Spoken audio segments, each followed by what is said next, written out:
Saya mau teruskan materinya di PowerPoint yang saya punya.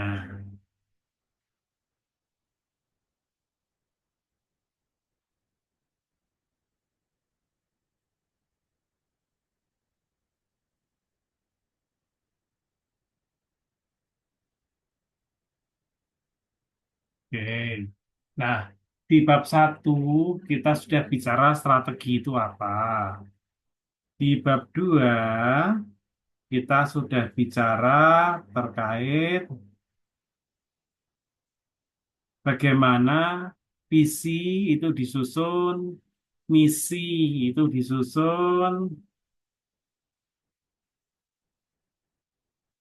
ya, visi disusun, misi disusun, kemudian bagaimana visi misi itu diterjemahkan menjadi suatu strategi.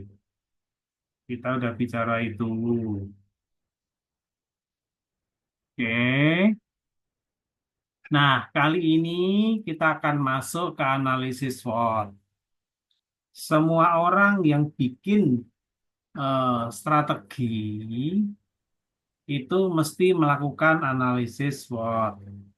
Seringkali disebut sebagai strength, weakness, opportunity, dan threat.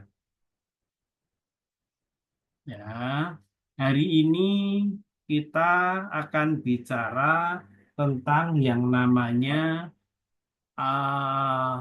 opportunity dan threat.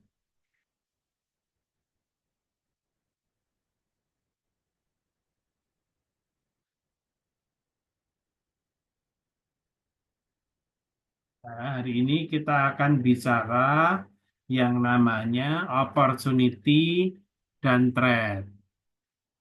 Ya, oke, semoga nanti bisa pada paham. Makanya hari ini topiknya adalah mengevaluasi lingkungan eksternal. Ya, topik hari ini sebentar itu ada telepon menyala, saya mau angkat dulu. Ini telepon.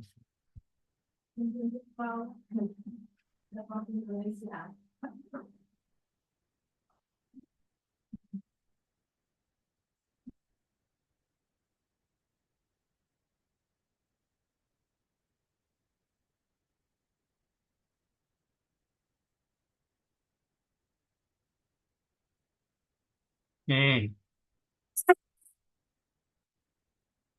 mengevaluasi lingkungan eksternal perusahaan. Ya, topik hari ini itu mengevaluasi lingkungan eksternal perusahaan. Kalau nanti dengan saya, kita masih ada satu pertemuan lagi minggu depan. Saya akan bahas chapter ini dalam dua pertemuan, hari ini dan minggu depan. Nah, habis itu akan dilanjutkan chapter 4 oleh dosen dari Timor Artikel apa? Leste. Masih cerita dulu. Oke, saya akan mulai ya.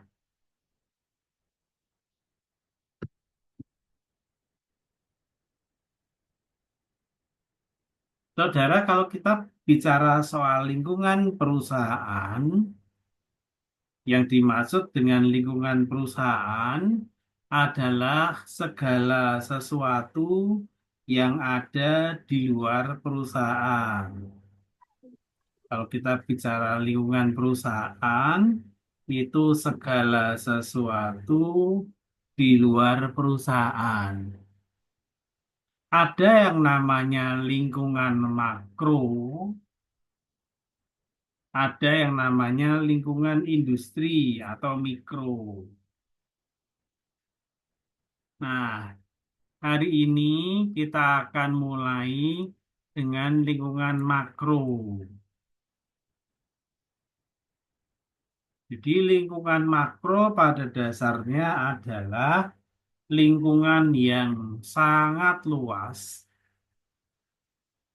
ya, yang melingkupi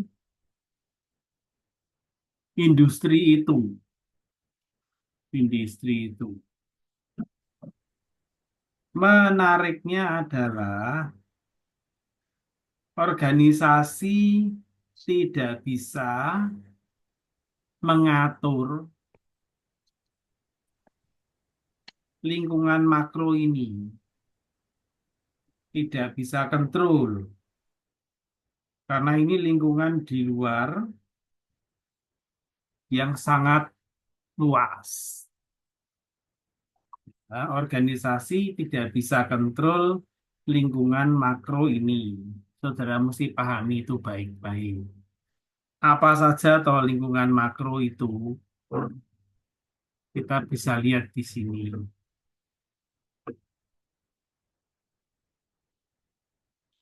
Nah, nanti kalau ada yang mau tanya, silahkan nulis di chat supaya saya bisa baca dan bisa saya jelaskan. Yang pertama adalah lingkungan politik. Nah, lingkungan politik. Lingkungan politik itu bisa politik yang ada di satu negara, juga bisa di negara lain. Nah, lingkungan politik itu bisa lingkungan yang ada di satu negara, juga bisa di negara yang lain. Let's say ya, saya itu manajer untuk Pizza Hut Indonesia.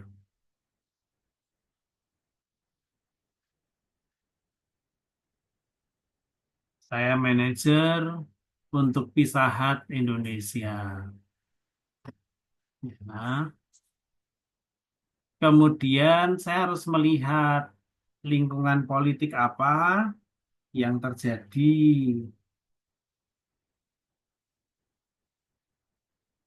Nah, di situ misalnya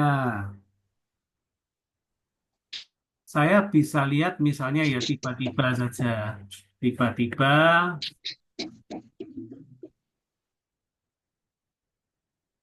Indonesia kan paling dekat sama Malaysia. Nah, kemudian ada ketidakstabilan politik di Malaysia.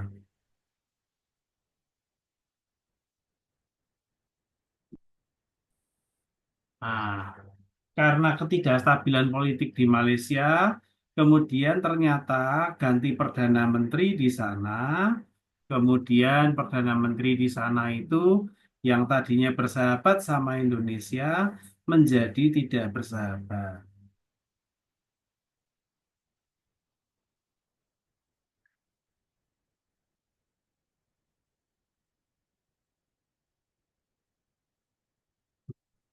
Hal itu sedikit banyak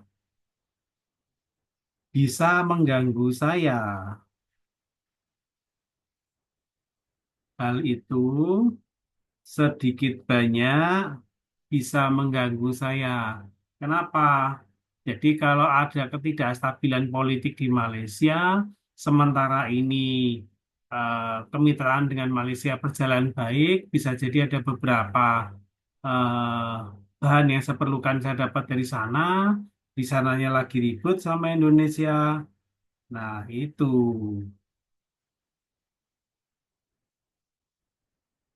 Nah, itu yang jadi isu.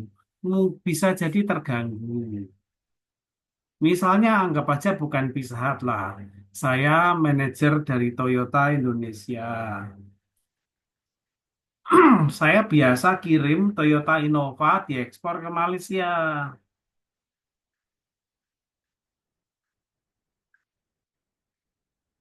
Saya biasa kirim Toyota Innova dikirim ke Malaysia.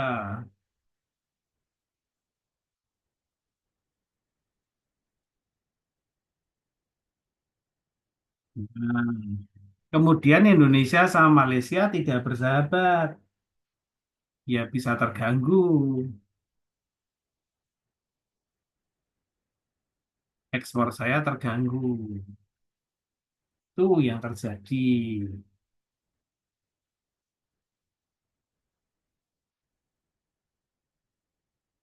Itu ya, tolong dipahami baik-baik. Saya tidak bisa kendalikan faktor politik ini. Ini sangat luas. Ya, ini sangat luas. Jadi, itu saudara dipahami baik-baik. Bisnisku terganggu, betul. Saya bisa kendalikan faktor politik, tidak. Nah, disitulah harus dipahami baik-baik. Yang kedua adalah faktor ekonomi. Ini bisa lokal, bisa juga worldwide. Ekonomi bisa dunia, bisa lokal. Kemarin ada berita Trump kasih tarif pada beberapa negara.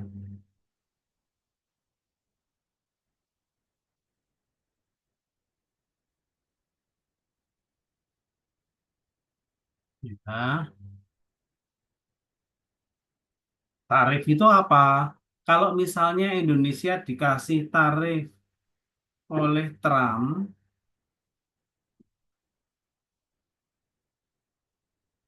ya 34% barang Indonesia yang akan dimasuk ke Amerika dipajaki 34%. Barang kita jadi mahal. Ekornya bisa berisiko panjang.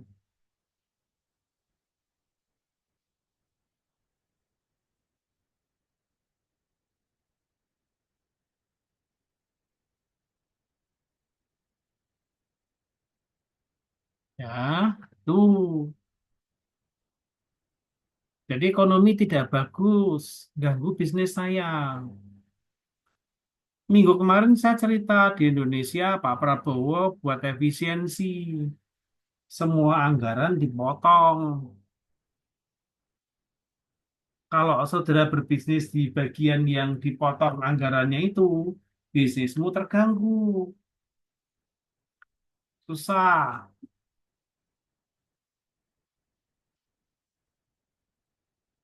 Ya, itu pahami baik-baik. Pahami baik-baik masalah ekonomi. Kalau sekarang saya bisnis hotel di Jogja, saya hidup dalam ketakutan. Mengapa bisa begitu? Karena sekarang permintaan orang tinggal di hotel di Indonesia menurun cukup drastis.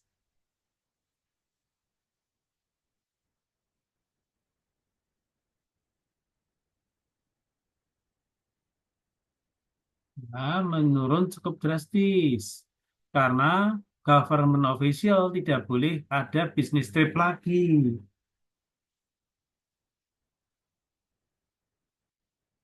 Nah, itu membuat ekonomi nasional terganggu. Itu saya tidak bisa kendalikan. Yang ketiga adalah faktor sosial budaya.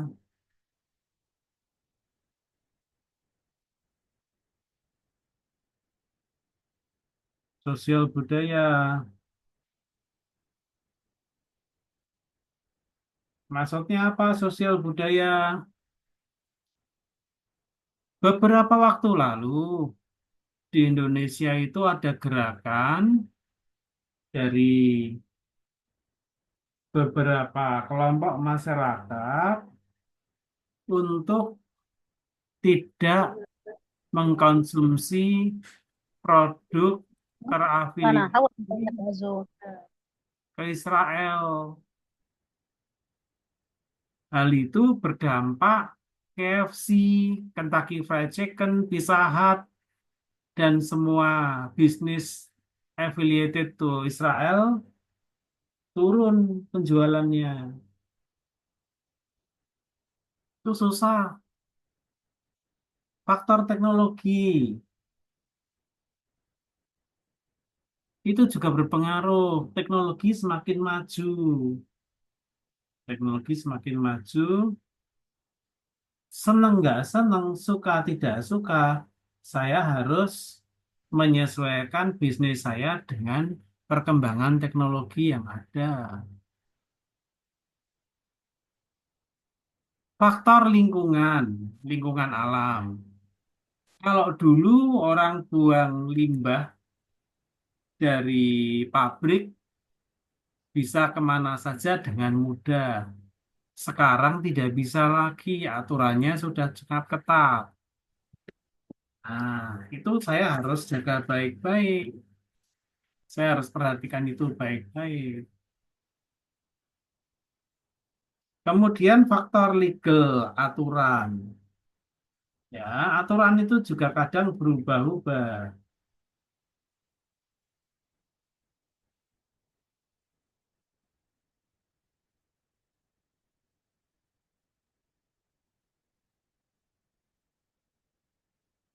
Saat ada aturan baru, ya harus sesuaikan. Harus sesuaikan. Nah, ini saudara, saya minta saudara melihat bahwa ada faktor lingkungan yang sangat luas di sana, yang perusahaan itu tidak bisa untuk kendalikan. Tapi bisa ini jadi peluang, bisa juga ini jadi ancaman. Misalnya begini, misalnya saya punya perusahaan, saya punya perusahaan bergerak di pengiriman manpower ke luar negeri. Saya punya perusahaan, bisnisnya pengiriman tenaga kerja ke luar negeri. Kemudian karena di Emirat Arab itu sedang perlu banyak nurse, perawat, nah itu mereka permintaan di situ tinggi, itu jadi peluang buat saya, bisa saya manfaatkan. Tetapi kalau saya pebisnis barang kerajinan yang diekspor, handicraft yang diekspor ke Amerika, kemudian Presiden Trump kasih tarif 34%, itu jadi ancaman buat saya. Karena barang saya bisa jadi mahal.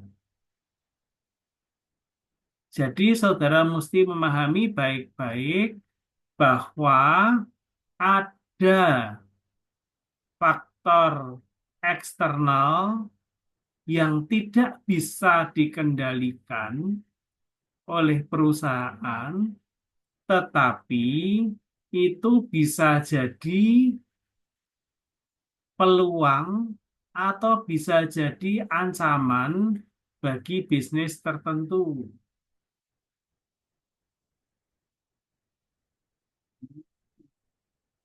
Jadi kalau saya mau jualan sesuatu ke Amerika saat ini, ekspor saya ke Amerika, saya takut. Kenapa? Saya takut barang saya tidak laku. Kenapa barang saya tidak laku? Karena mahal. Kenapa barang saya jadi mahal? Karena Trump kasih tarif. Dulu tarif itu tidak ada. Itu faktor yang saya tak bisa kendalikan, tetapi mengganggu bisnis saya. Terah mau berbuat apa kan saya tak bisa kontrol. Yang saya tahu tiba-tiba aturan itu muncul, bikin saya takut. Barang saya jadi mahal, bisa tidak laku. Tiba-tiba ada peluang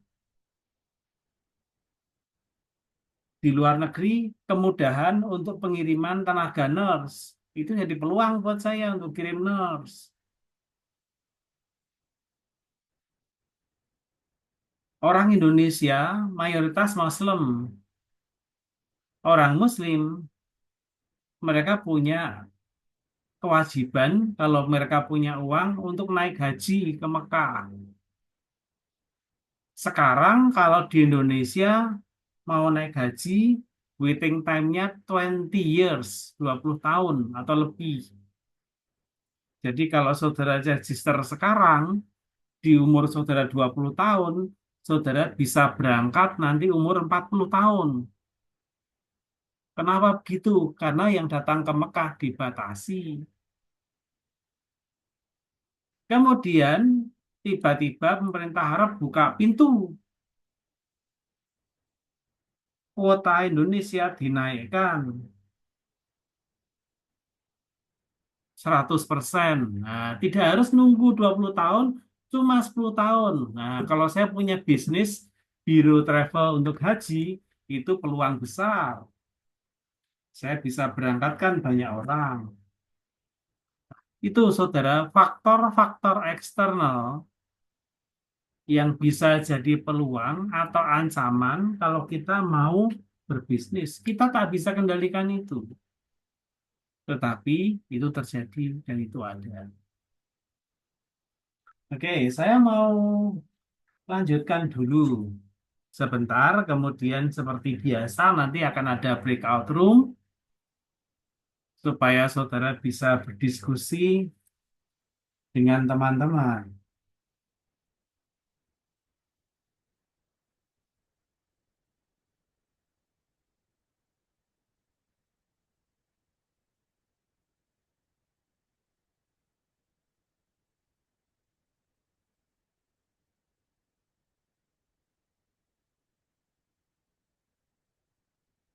Nah, oke. Nah, saya teruskan ya. Nah, ini tadi lingkungan yang ada di makro yang luas sekali itu namanya pastel, political, ekonomi, sosial ini, nah itu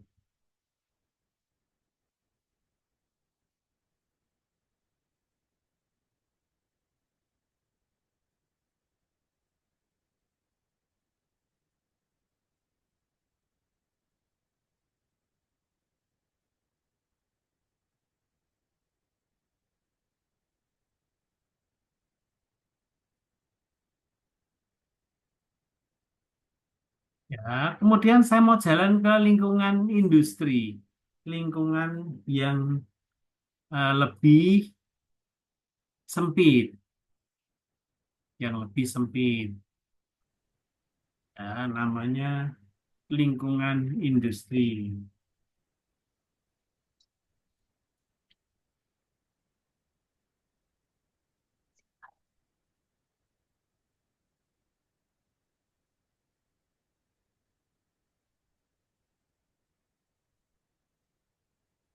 Ya, di situ ada analisis namanya analisisnya Porter. Nanti kita akan lihat one by one ya. Nanti kita akan lihat one by one.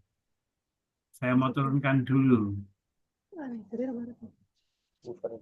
Nah, ini mau jalan. Nah, ini. Di sini.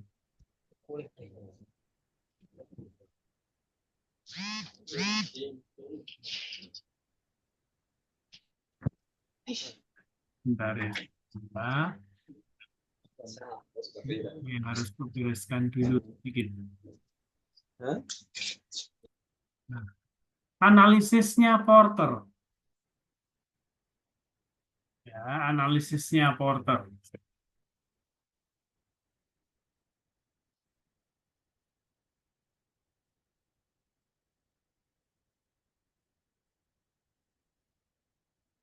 Analisisnya Porter.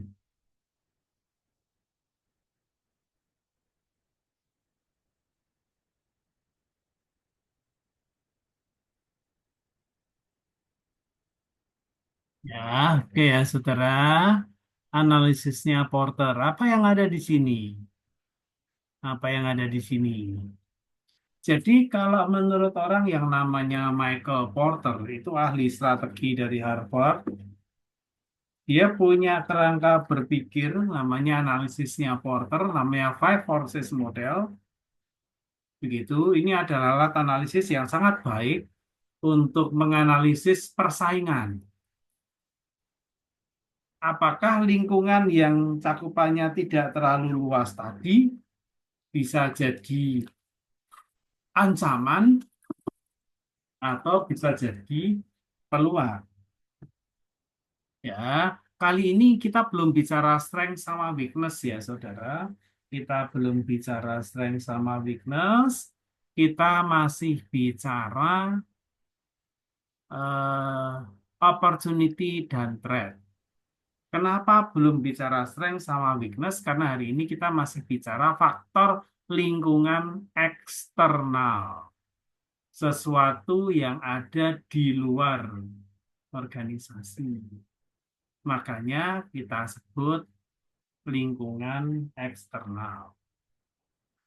Nah, kalau tadi kita bicara lingkungan yang sangat luas sekali, sehingga ada tadi lingkungan yang makro kita sebut, sekarang kita bicara lingkungan dalam konteks yang lebih sempit.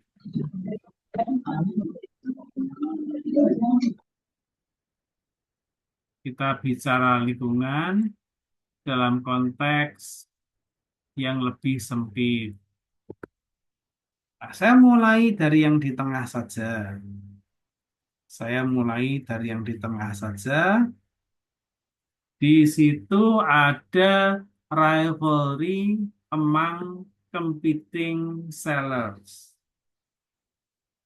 Persaingan antar pebisnis yang sudah ada dalam industri.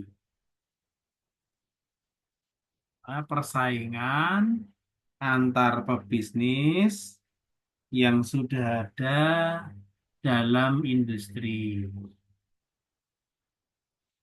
Nah, saudara mesti memahami bahwa persaingan di dalam bisnis itu bisa ketat, bisa tidak ketat. Kalau persaingannya dalam bisnis itu sangat ketat, itu nanti akan menjadi ancaman. Kalau persaingannya sangat ketat. Kalau persaingannya tidak ketat, kalau persaingannya tidak ketat, itu jadi peluang.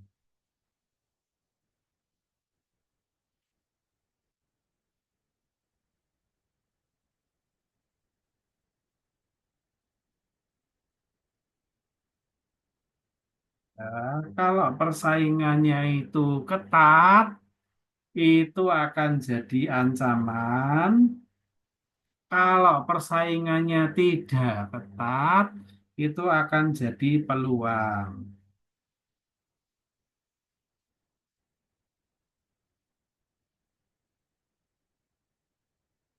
Ya, tolong bisa dipahami baik-baik.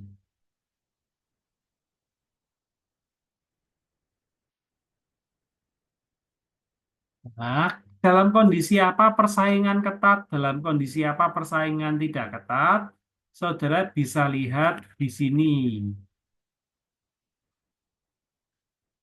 Ini di slide ini dijelaskan semuanya.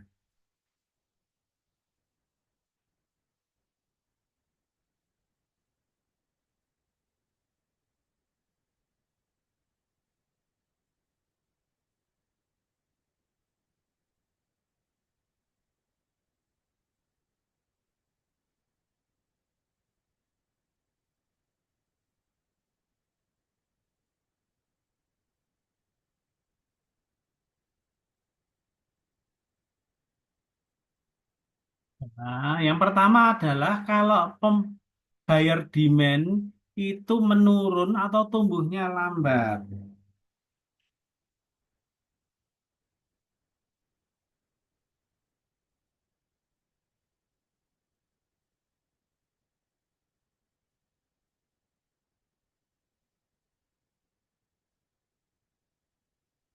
Jadi kalau demand itu besar, demand-nya tinggi, maka ibaratnya tidak ada competition di sana. Semua orang bisa berjualan dan barangnya bisa laku kalau demand-nya itu tinggi. Tapi kalau demand-nya itu menurun,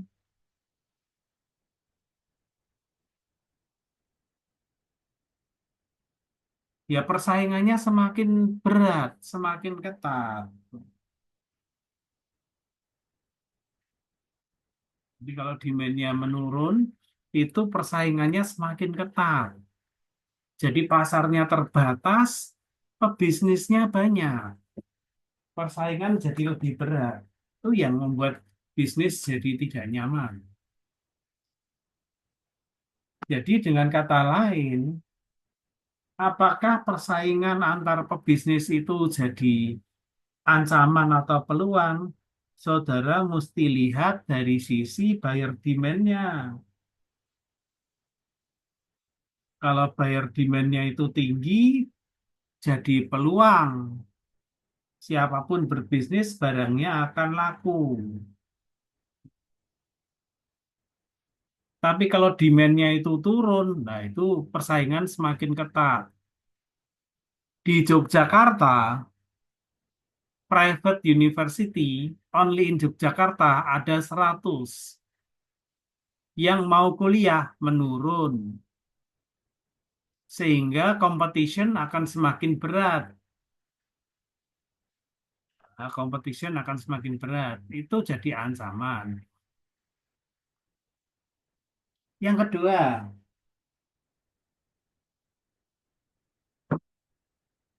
persaingan akan semakin ketat kalau pembeli itu bisa pindah-pindah ke penjual mana saja dengan mudah.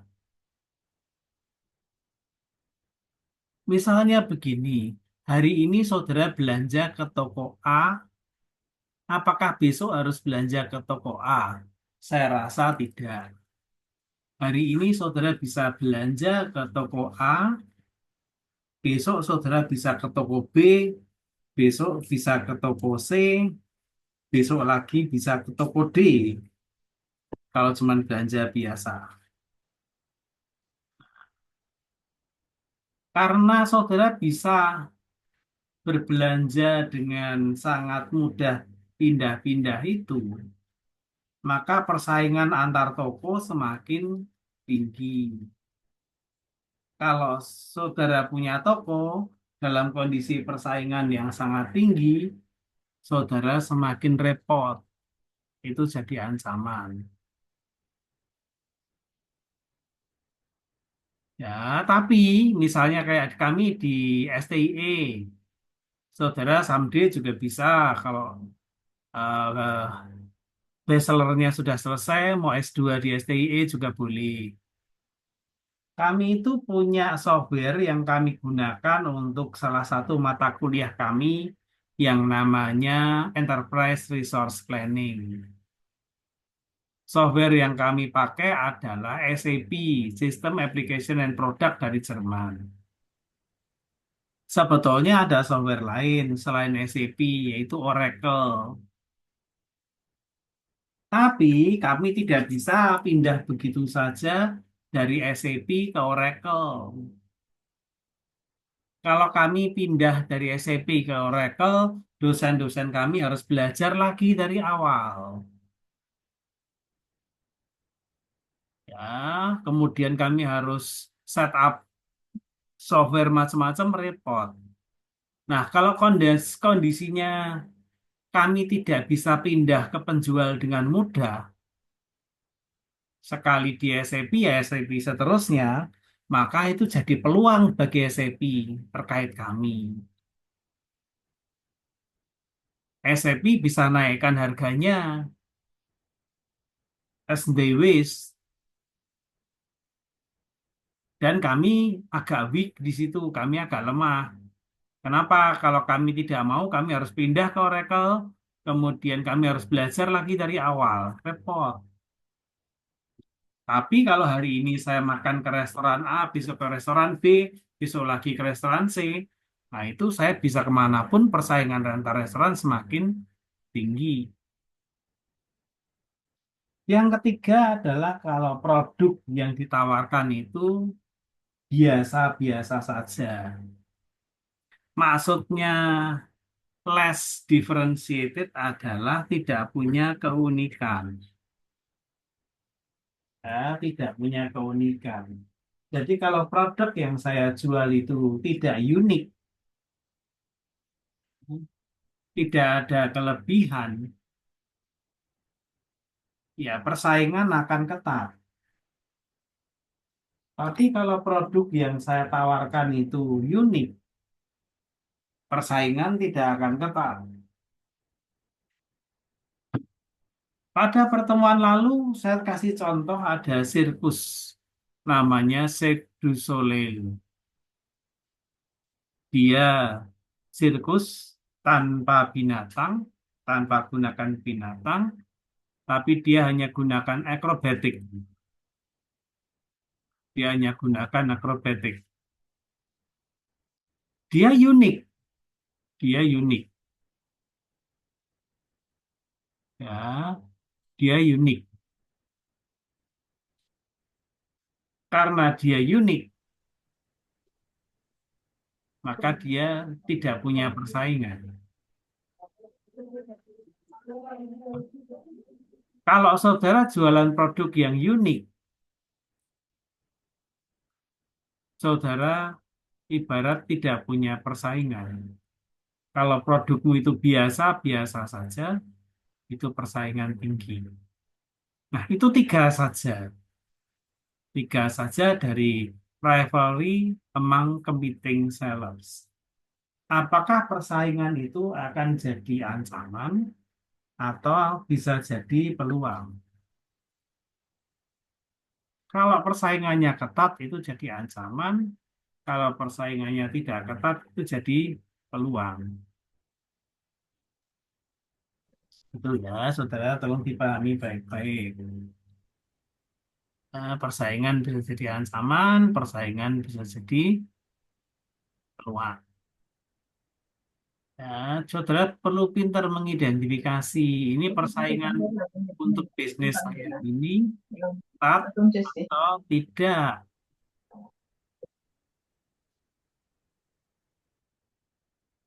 Saudara harus jeli untuk mengidentifikasi itu.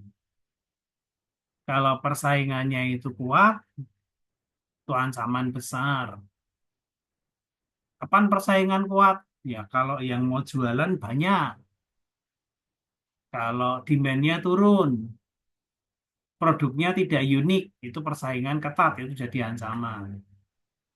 Kapan jadi peluang? Kalau persaingannya tidak ketat. Dalam kondisi apa persaingan tidak ketat? Yang mau beli banyak, produkmu unik, itu kan? Itu persaingan jadi tidak ketat, itu bisa dimanfaatkan. Oke, kemudian yang saudara mesti lihat yang kedua, kalau menurut Porter, untuk memahami opportunity dan threat, kalian bisa lihat ini, keberadaan produk substitusi.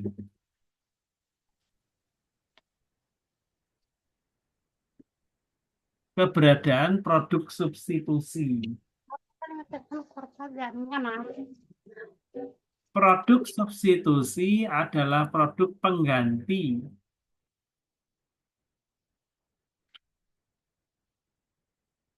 bukan produk yang bersaing. Kalau misalnya ada Kentucky Fried Chicken, kemudian ada Texas Fried Chicken.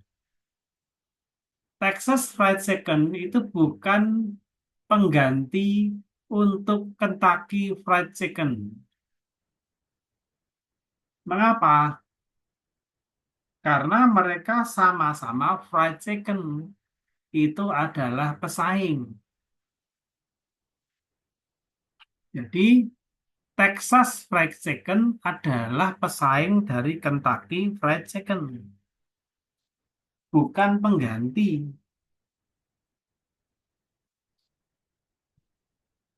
Karena sama-sama ayam goreng pakai tepung.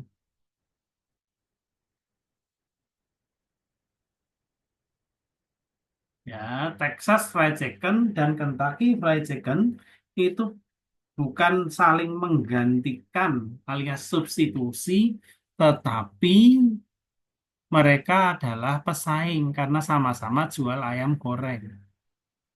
Lah, substitusi itu apa? Substitusi itu adalah bisa memberi kepuasan pada kebutuhan yang sama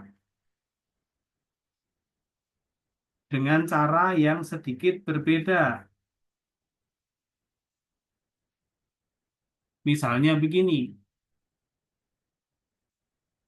bagi Kentucky Fried Chicken, warung Padang di Indonesia itu ada namanya warung Padang, itu jual masakan Padang, itu adalah substitusinya. Saya lapar, maka saya butuh untuk nyoba makan Kentucky Fried Chicken. Kalau tidak ada Kentucky Fried Chicken, oh ada warung Padang. Oh ada gudeg. Pak, gudeg itu apa? Udah, nanti saudara ambil S2 di tempat kami, nanti saudara bisa makan gudeg tiap pagi. Bakso, bakso, bakso. Kan saya lapar, saya butuh makan. Selain saya makan KFC, saya kan bisa makan bakso. Tuh. Saya juga bisa makan nasi goreng. Itu substitusi itu di situ. Yang dimaksud dengan substitusi itu begitu. Dia produk yang sedikit berbeda, tetapi bisa untuk memenuhi kebutuhan yang sama.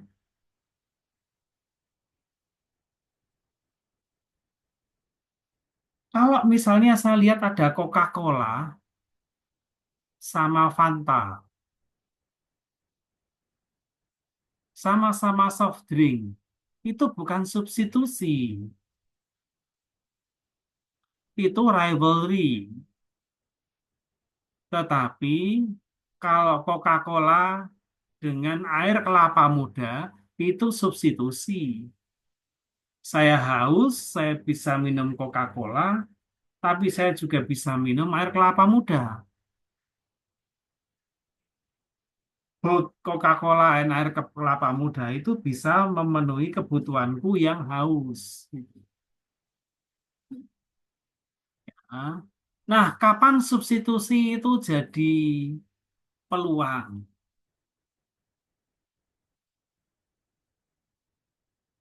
Substitusi akan jadi peluang kalau tidak ada substitusinya. Jadi kalau barang pengganti itu tidak ada, itu akan jadi peluang. Misalnya yang saya ceritakan minggu lalu, Circus du Soleil itu penggantinya hampir tidak ada. Ya penggantinya bioskop, tetapi beda. Dia udah nggak punya persaingan, pengganti yang kayak gitu hampir nggak ada, gitu. Nah, jadi produk substitusi itu karena substitusinya tidak ada, itu jadi peluang. Tapi kalau substitusinya banyak, saya punya warung makan, jual sate, substitusinya banyak. Ada gudeg, gado-gado, KFC, McD, Pizza Hut. Substitusi itu jadi ancaman. Apalagi kalau substitusinya banyak dan murah. Kalau substitusinya banyak dan murah, itu jadi ancaman besar. Tapi kalau substitusinya itu hampir tidak ada, itu jadi peluang. Nah, tolong bisa dipahami baik-baik. Yang berikutnya adalah kekuatan tawar pembeli, bargaining power of buyers. Saudara bisa merenung sendiri kapan pembeli itu bisa jadi peluang, jadi ancaman.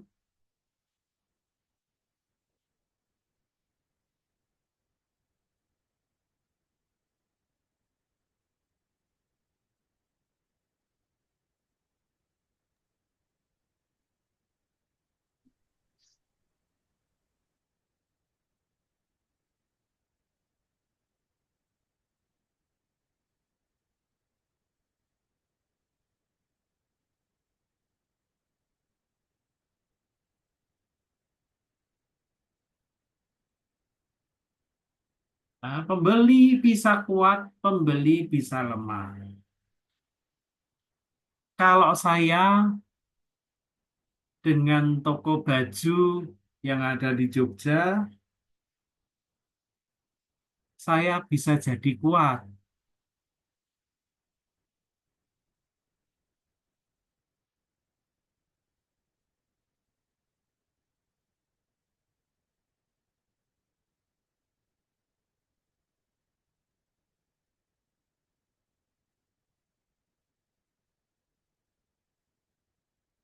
Nah, kenapa? Saya loh ya, saya kan beli baju bisa ke toko manapun, tidak harus ke toko tertentu.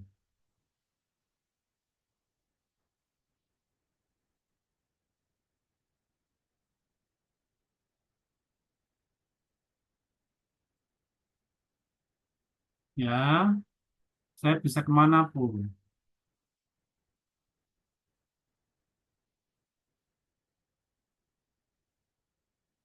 Nah, jadi saya tuh kuat sekali. Kalau saya pembeli kuat, bagi perusahaan itu jadi ancaman.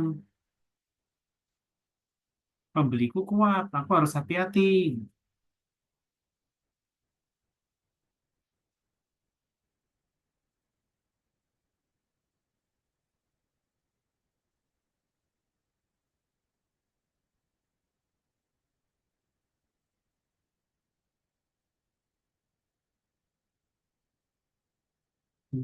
Jadi pembeli gitu ya, tolong pahami baik-baik.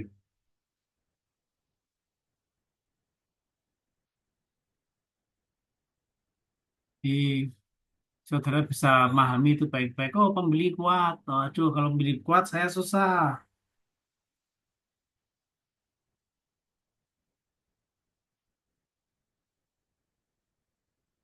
Kalau pembeli kuat saya susah. Kalau pembelinya lemah, oh enak sekali. Kapan sih pembeli lemah? Ya kalau pembeli ya mau ndak mau harus ke situ, ndak bisa ke tempat lain. Bisa apa begitu? Bisa. Saya misalnya dengan, oh ya dulu gini, saya selalu ingat dulu ke Timor Leste. Wah, nyari taksi susah. Ketemunya taksi warna kuning itu, yang mobilnya tua, panas, gak ada AC itu. Karena nggak ada taksi yang lain, tidak ada Grab, nggak ada Gojek, adanya taksi kuning. Saya mau naik taksi biru, nggak punya telepon, nomor teleponnya,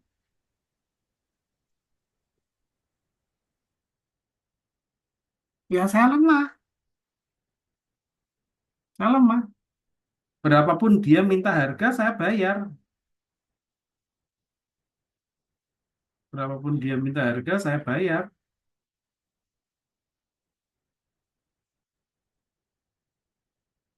Itu pembeli lemah. Jadi bagi pengusaha taksi kuning, bahagia mereka. Tapi kalau saudara jalan ke Indonesia, di Jakarta, atau di Jogja, taksi banyak. Ada Grab, ada Gokar, ada Maxim, masih ada Bluebird. Wah, itu taksi berlimpah, taksi berlimpah. Nah, karena taksi berlimpah, Sekolah rumusnya bisa sebelum milih ini. mana saja. Karena taksinya banyak, pembelinya jadi kuat. Karena pembeli kuat, perusahaan taksi jadi pusing. Mereka harus bersaing betul untuk mendapatkan pembeli yang bisa kemana-mana itu.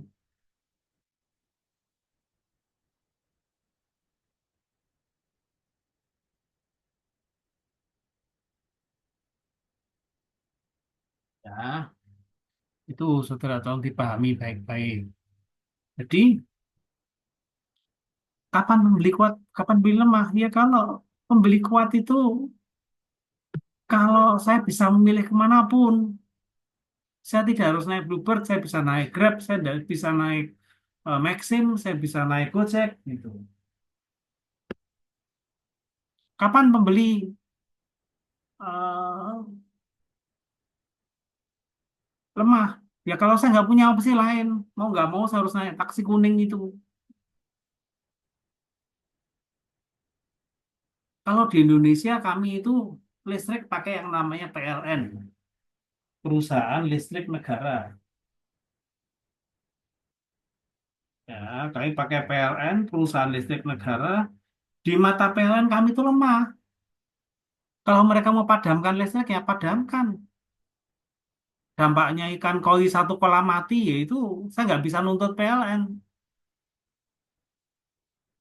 Ya, jadi itu pembeli lemah itu di situ.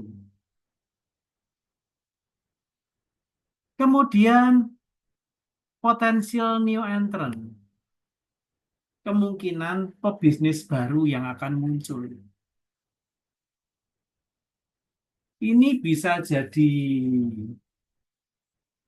peluang, bisa jadi peluang kalau pebisnis barunya itu sulit untuk muncul.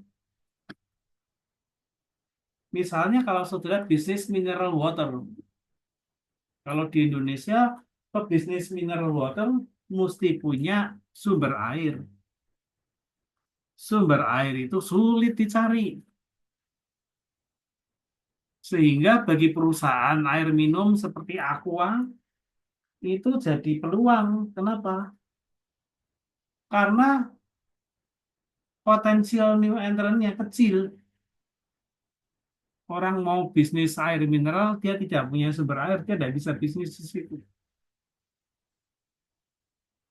Tetapi kalau saya bikin restoran, saya bikin rumah makan, semua orang bisa bikin bisnis itu.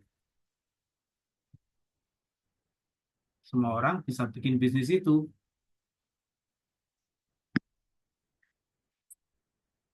Semua orang bisa bikin bisnis itu. Restoran bisa berdiri kapan saja. Jadi kalau saya bisnis restoran, potensial new entrant-nya besar, Ini ya, Bel. aman. Kuenda sini, kuenda langsung ya. Itu udah udah begitu. Gitu, rasanya telepon itu sedikit gitu. Ya, oke, saya teruskan. Satu lagi adalah bargaining power of supplier. Habis ini saya akan rekap, kemudian saya akan bagi dalam breakout room. Nah, yang pertama, supplier. Kapan supplier itu Au, jadi peluang? ini Kalau supplier akan jadi peluang bagi saya sebagai pebisnis kalau jumlah suppliernya itu banyak. Saya misalnya punya toko buah, pemasok buah itu banyak. Saya bisa pilih. Itu jadi peluang buat saya.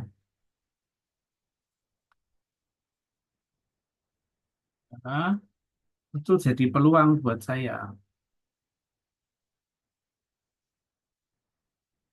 Kenapa? Karena pemasoknya banyak. Tapi juga kadang pemasok itu sedikit.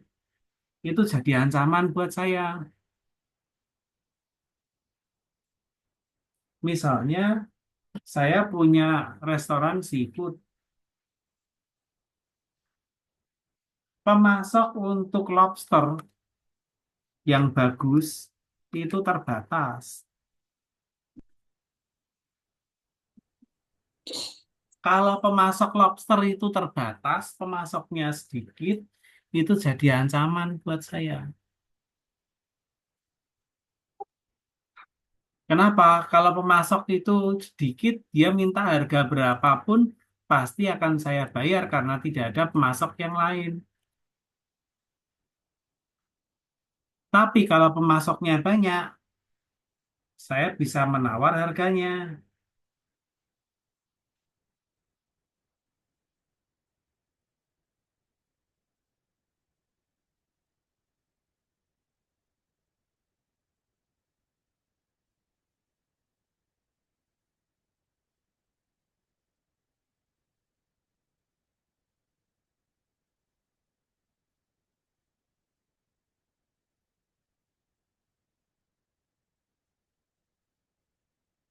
Nama nama saudara misalnya emergency team.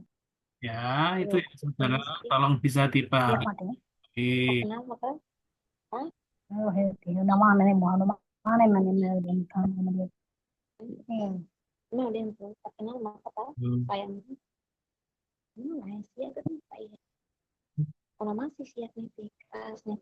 Ya, tolong di mute ya, supaya tidak mengganggu teman yang lain. Ini saya mau Para mute, bilang orang teh gitu hal ya sosial. bisa soalnya. Oh, nggak boleh lihat gitu. Feliciana, tolong di mute mic-nya. Oke, jadi itu ya saudara.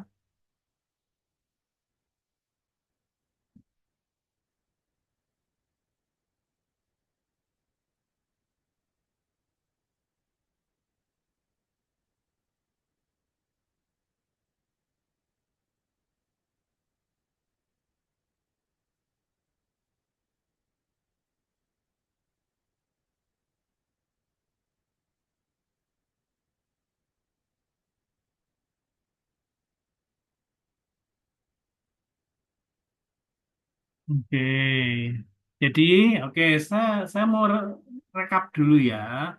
Saya mau rekap dulu. Ini terkait dengan analisis lingkungan eksternal. Sebentar saya akan bagi dalam breakout room.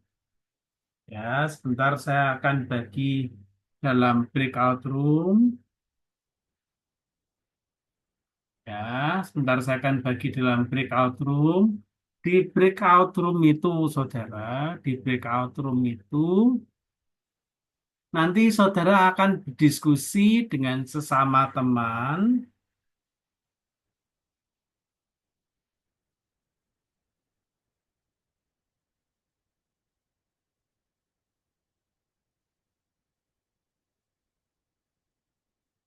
Kalian akan berdiskusi dengan sesama teman.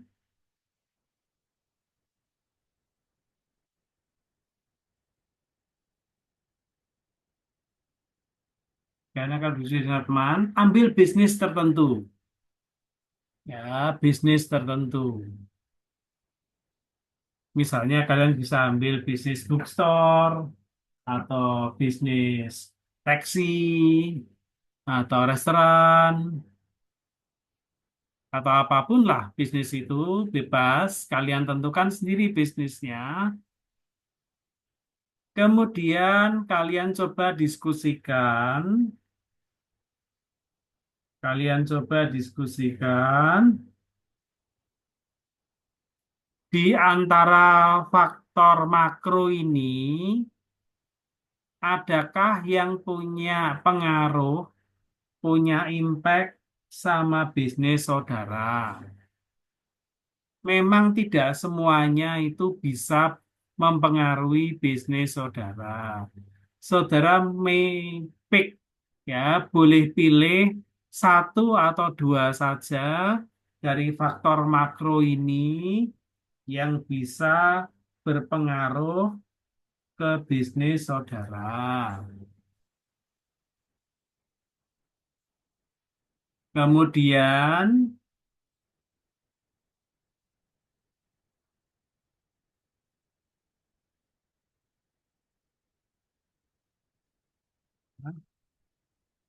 kebetul, terus pilih satu, kemudian faktor yang berpengaruh itu pengaruhnya baik atau jelek.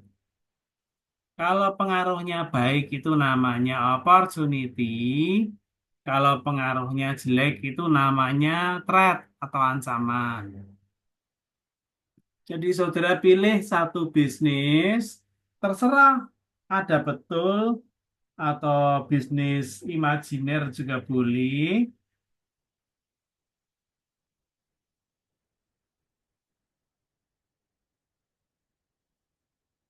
Nah, oke. Kemudian di antara faktor pastel ini, itu mana yang berpengaruh, mempengaruhi bisnis saudara. Nah, nanti kalau sudah, tidak harus semuanya, tidak harus semuanya, memang tidak semuanya akan berpengaruh. Itu tergantung cakupan bisnis.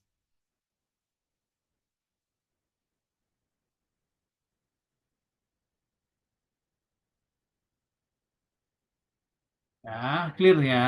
Habis itu pengaruhnya itu baik atau buruk.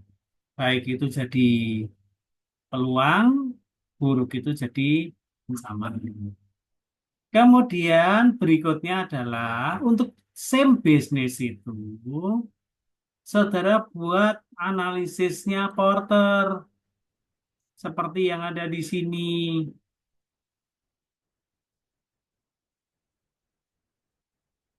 Nah, saudara buat analisisnya Porter seperti yang ada di sini.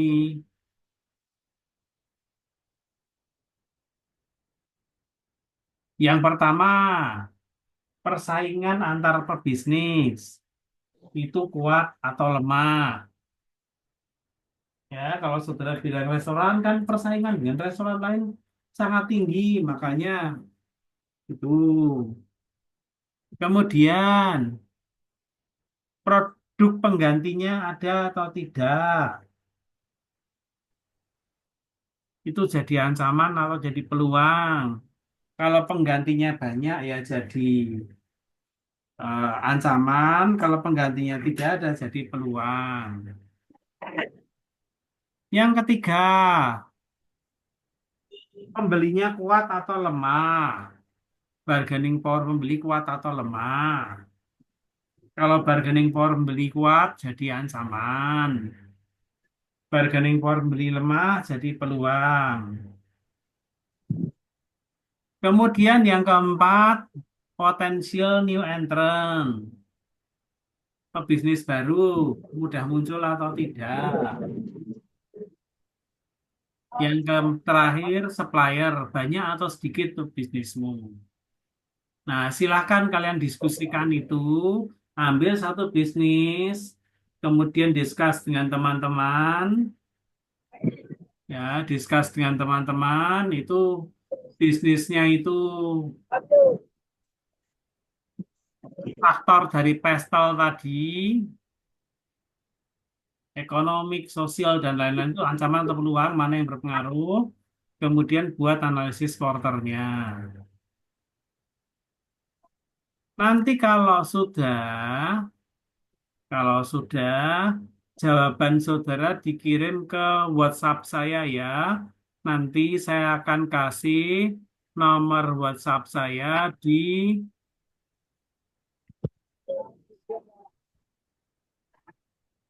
chat Zoom. Pada minggu depan kita akan bahas apa yang sudah saudara lakukan. Ya. Ini saudara saya beri waktu berdiskusi selama 30 menit.